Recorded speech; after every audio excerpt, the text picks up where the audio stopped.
Hey, what's up you guys? It's Jessica. I'm super excited because today I'm gonna show you my November wrap up and December TBR. This is actually my second time filming it because the first time I was looking at the viewfinder the whole time and that drives me crazy. Anyways, on a happier note, I'm super excited because in November I read 3 books and that's way better than October because in October I read 0 books. The first book that I finished in October... Have I been saying October this whole time? Oh my god. The first book that I read in November was Ferris by Marissa Meyer. This is the novella slash prequel for the Lunar Chronicles. This was actually really good. I gave this a 3 out of 5 stars. This follows Queen Lavanna before she became Queen Lavanna. I thought this was really interesting and I do think it's an important part of the book, of the series. I haven't read Winter yet, but I feel like it is very important to read this, especially after Cress. I liked it, but the thing is, it was boring at some times. It's really short. I read this in a day, but the thing is, it does get a little bit boring. Her story was interesting, but it wasn't interesting enough to me. I feel like it's also because Cress was such a good book, and then you read this one and you're just like, eh. But this is my favorite cover of the series. Like, look at this. This is stunning. And then, look at this. Look at this. This is stunning. Oh my god. When I opened this up, when I got it in the mail, I was so shook. Like, I was like, damn, this is freaking beautiful. Nevertheless, it makes me really excited to continue on with the series because I feel like it's going to be so crazy and I can't wait. The next book I actually just finished in November. I started in October and it is Turtles All the Way Down by John Green. I finally finished this book. This book was so hard to read for me because I related to Aza a lot sometimes. I don't have OCD, but I do have anxiety. Sometimes what she felt is what I felt before. So it was very overwhelming for me to read that I had to put it down for such a long time. And it was kind of frustrating because I couldn't do it. But I'm really happy that I did read it. It's a really quick read, to be honest. Like, it was just me who didn't want to read it at the time because I was just so overwhelmed. Like, this book made me feel overwhelmed because of how Aza was feeling, because she would get in these like spirals and reading it was so it was like, the only word I have is overwhelming, because sometimes it would feel like I'm having a panic attack and sometimes like I just felt so bad that I just wanted to hug her and be like, listen, it's going to be okay, you're going to get through this, but I couldn't do anything and it made me so sad. Like, but the book was really good. I love the writing style. John Green is one of my favorite authors. Like, I'm not gonna lie, because I love John Green. I love his books. Paper Towns is my favorite book.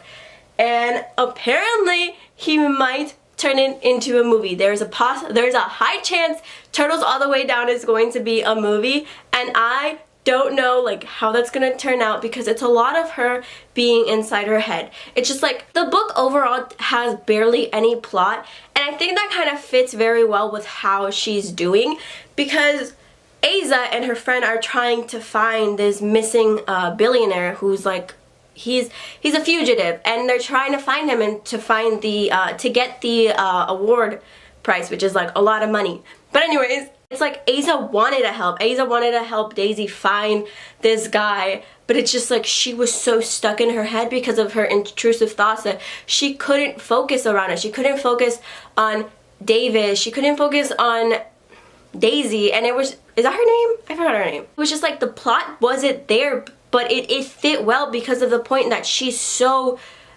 having all these thoughts and she can't focus on it. Like, that is like a very important part in it, because it's like you want to focus on this but you can't because you're so stuck in your head. But my favorite part of this book is the relationship she had with her car. It was so cute because she loved her car so much, and all of that was pretty much nostalgia for me because it reminded me of my first car. His name was Johnny and he was the most beautiful car I have ever seen, and I was so lucky to have him. He was beautiful, and now he's gone, and it makes me so sad to think about that Johnny is gone. But it's okay. We're just going to focus on the happy and beautiful times that Johnny brought me. But anyways, I really liked that. That was probably my favorite part. I wish there was more of that in books, because obviously, like, as teenagers, we fall in love with our first car. And, like, that's the only book I've read that has that love for a car. And the last book that I read in November was Strangers on a Train by Patricia Highsmith. This, I read it for my literature class, and surprisingly, I actually enjoyed this. When I first got this book, I was like, this is going to be so boring. But it's actually a mystery novel, mystery thriller. Like, honestly, that's my only complaint about it. This follows two guys, Bruno and Guy.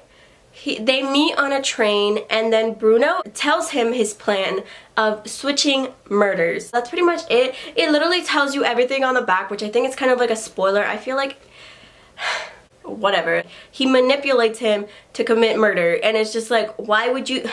Anyway, the fact that everything in here was so predictable.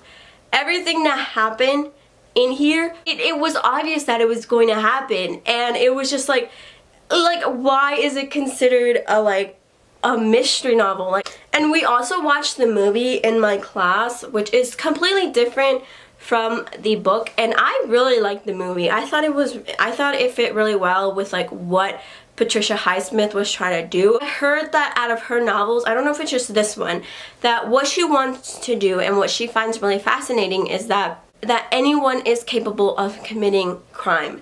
And she kind of wanted to point out that these innocent people that seem like they're the perfect person are capable of doing it. And that was her like main point of writing this book. And I thought that was really fascinating, because it's true. Like, you never know what's going on in people's head. You never know what they're capable of doing. And it's like anyone is capable of doing it. The human mind, man, it's great.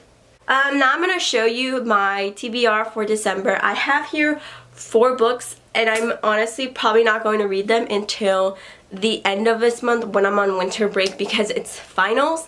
My finals are next week, and it's just like, ugh. And like the week before, I have like 2 tests, which is like, I have tests before my finals, and it's really frustrating, but it's okay, whatever. The first book that I want to read in December, I already started. I'm 3/4 in it, and that's An Ember in the Ashes by Sabaa Tahir. This is the first book of, I don't know if it's just a long series or it's a trilogy.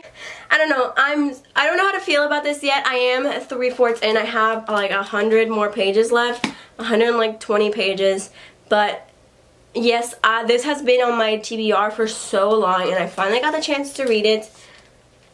So yes, I'm hoping to finish this week. Next book that I have, I hope it's going to be like a light, fluffy read, and that's The Upside Down of Unrequited by Becky Albertalli. I hope I said that correctly. This follows our main character who's never had a boyfriend before, but she's had like 26 crushes, I believe.